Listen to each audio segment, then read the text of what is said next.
Today we will be covering accessory motion testing of the OA and AA joints. The atlanto-occipital joint, or the OA joint, is responsible for upper cervical flexion and extension. We observe type 1 mechanics with the OA joint, meaning that when you side bend to one side, it will cause a rotation to the opposite side. So with flexion, there is an anterior roll and posterior glide of the occipital condyles, and with extension, there is a posterior roll and anterior glide of the occipital condyles. When you extend, both of your occipital condyles will glide anteriorly, and when you side bend to the right, your left occipital condyle will glide posteriorly and your right occipital condyle will glide anteriorly. Both of these motions will fully stress the anterior portion of the capsule of your right OA joint. When you flex, both of your occipital condyles will glide posteriorly, and when you side bend to the right, your left occipital condyle will glide posteriorly and your right occipital condyle will glide anteriorly. Both of these motions will fully stress the posterior portion of the capsule of your left OA joint. The atlanto-axial joint, or the AA joint, is responsible for upper cervical rotation. You can do a chin tuck to lock out the OA joint and add an flexion to lock out the lower cervical spine to bias AA joint rotation. The transverse ligament prevents anterior translation of the atlas and allows the atlas to rotate upon the axis. The indications for accessory motion testing of the OA and AA joints include neck pain, headaches, limitations in cervical range of motion, or a positive result in cervical segmental testing. Contraindications include known cervical artery dysfunction or non-intact transverse ligament. Because this is a subjective test, there are no known psychometrics. With accessory motion testing, we are assessing for quality, quantity, pain response, and end feel. The first test we'll do is supine OA flexion.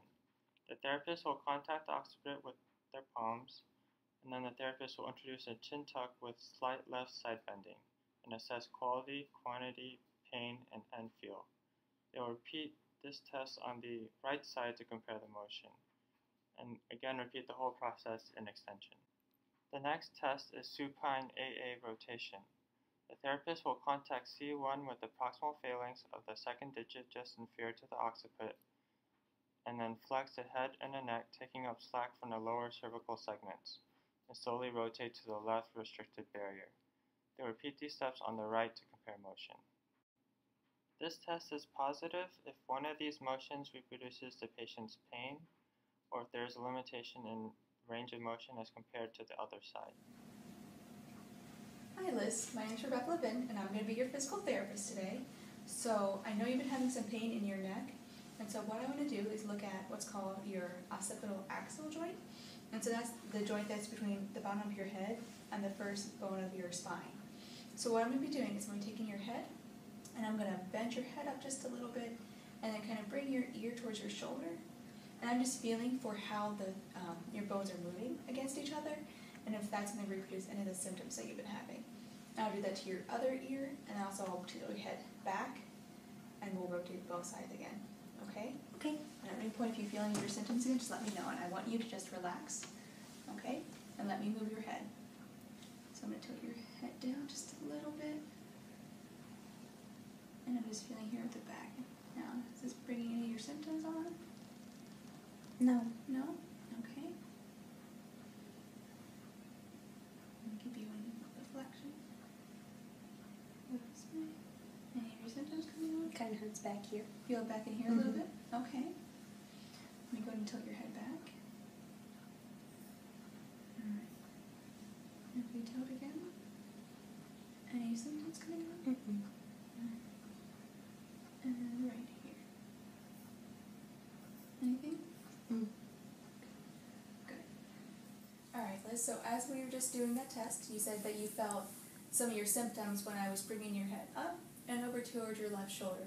So what that tells me is that where the base of your head bone, your skull, meets that first bone of your spine, right in the back on that right side is tight. So what we're going to do is we're going to work on treating right in that area to try to loosen up some of the like the muscles and the ligaments in your capsule is what we call it, is tight and limiting your motion, and we'll work on stretching that out and helping your symptoms get better.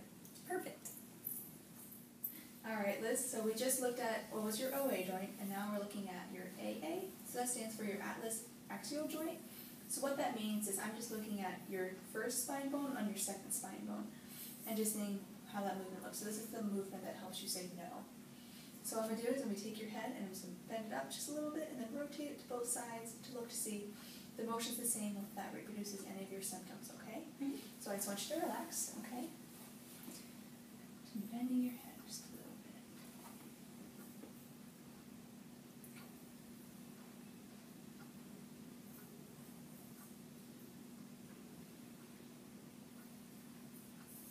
And let me know if anytime you feel any of your symptoms, okay? Feel anything here? Mm. Can you feel anything here? Mm-mm. Good. So since that didn't reproduce any of your symptoms and the motion was the same on both sides and nice and smooth, I'd say that this is okay back here, okay?